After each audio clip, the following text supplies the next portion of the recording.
नमस्कार, जोहार भारत मित्र देख रहे हैं आप। मेरा नाम अभिषेक भारती। सच को सच, झूठ को झूठ कहने की हिम्मत हम रखते हैं। जमशेदपुर, माफ कीजिए, चापड़पुर। चापड़पुर इसलिए क्योंकि इतनी बड़ी बड़ी घटनाएं हो रही हैं। आखिर क्यों पुलिस इतनी लाचार है?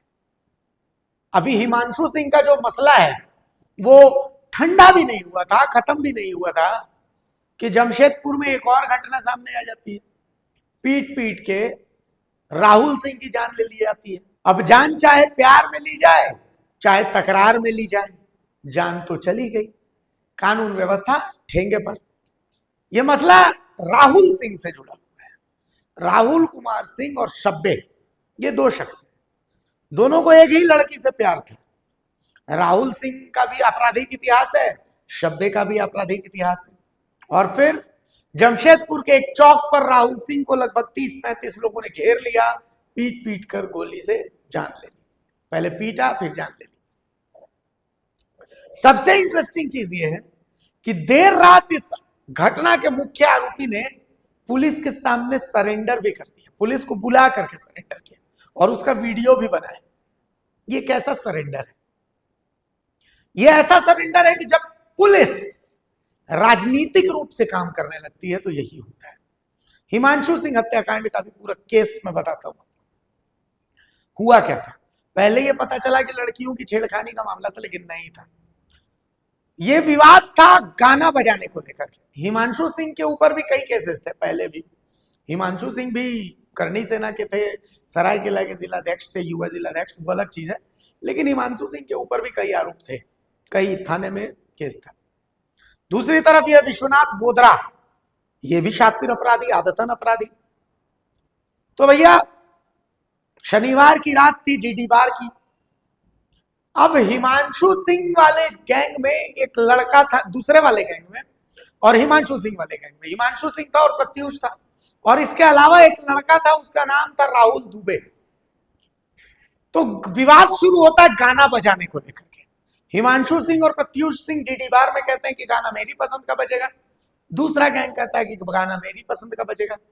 अब इसी दरमियान एक लड़का है राहुल दुबे, जिसने नीरज सिंह को कई कॉल्स किए कि भैया आपके बार में मेरे पसंद का गाना नहीं बज रहा है।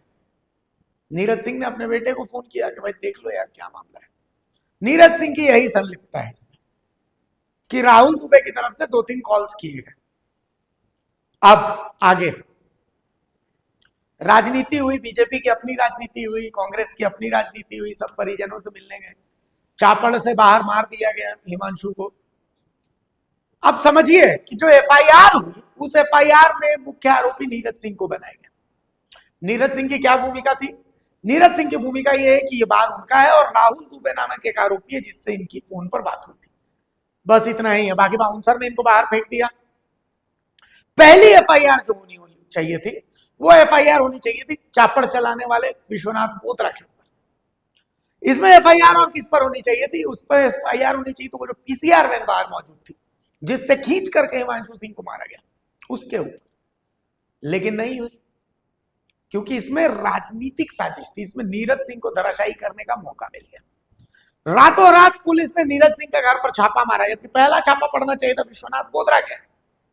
विश्वनाथ बोदरा ने जमशेदपुर के कोर्ट में, जबकि इसमें एसआईटी के 8 टीम थी, लेकिन विश्वनाथ बोदरा उनके हाथ नहीं चढ़ा और बिल्कुल क्रीज वाले कपड़े पहन करके उसने जमशेदपुर के कोर्ट में सरेंडर कर दिया।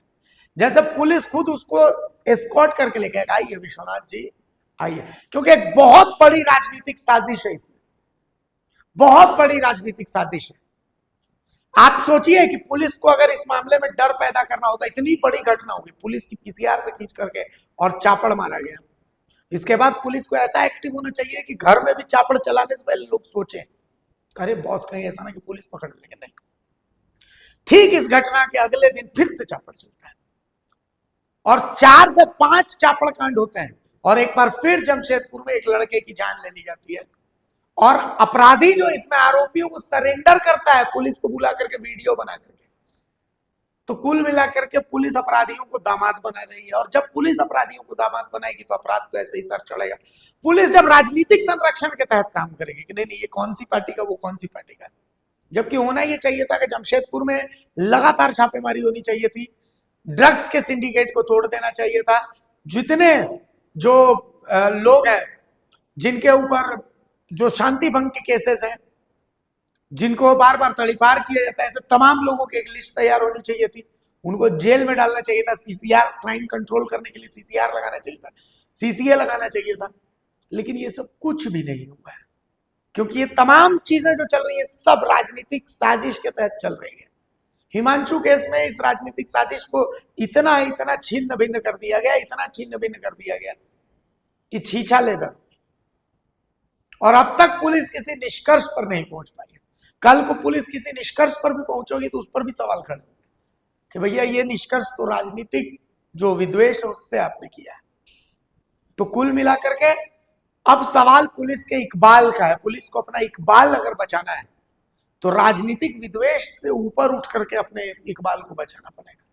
ये जो सूट बूट पहन करके विश्वनाथ बोधरा बकायदा एकदम क्रीज वाला कुर्ता पैजामा पहन करके सबको हाथ हिलाते हुए ऐसे ऐसे करके जो सरेंडर कर, ये पुलिस के इकबाल पर सवाल है कि 8-8 अधिकारी मिलकर के भी, भाई एक एसएसपी हैं, 2 जो है वो सिटी एसपी, ग्रामीण एसपी हैं, इतने सारे डीएसपी हैं, एसडीपीओ, मतलब आईपीएस की पूरी फौज है, 6-6, 7-7, 8-8 आईपीएस एसआईटी है, लेकिन सब मिलकर के एक अदद विश्वनाथ बोधरा को नहीं। क्यों? क्योंकि पहले इसमें टारगेट था नीरज सिंह को धराशायी करो, उस बीजेपी वाले को धराशायी करो, उसके बाद विश्वनाथ को देखा जाएगा। तो जब आप राजनीतिक साजिश के तहत इस तरीके की चीजें करेंगे तो कानून व्यवस्था तो पटरी से उतरेगी।